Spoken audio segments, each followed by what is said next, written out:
জীবনের এতগুলো বছর পার করে একটা সময় এসেছেন, আমি লক্ষ্য করেছি আপনি প্রত্যেকটা সময়ে মানে উপভোগ করতে চান জীবনকে জীবনের মতো করে। এই বয়সে এসে কি মনে হয় যে আসলে মানুষের জীবনবোধটা কেমন হওয়া উচিত? মানুষ আসলে কিভাবে জীবনকে উপভোগ করতে পারে?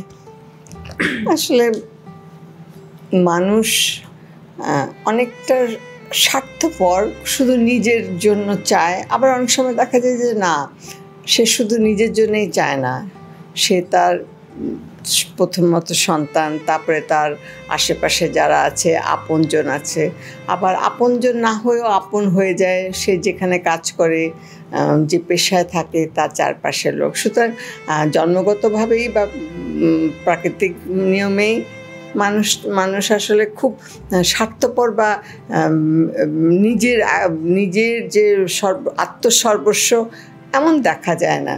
ঠিকই যখন একজন লোক বা কেউ একজনকে সে কোনো বিপদে পড়তে দেখে, সে ছুটে যায়, যেতে চেষ্টা করে, না পারলেও যে আচ্ছা একটু যাই দেখি কিছু করতে পারে কিনা।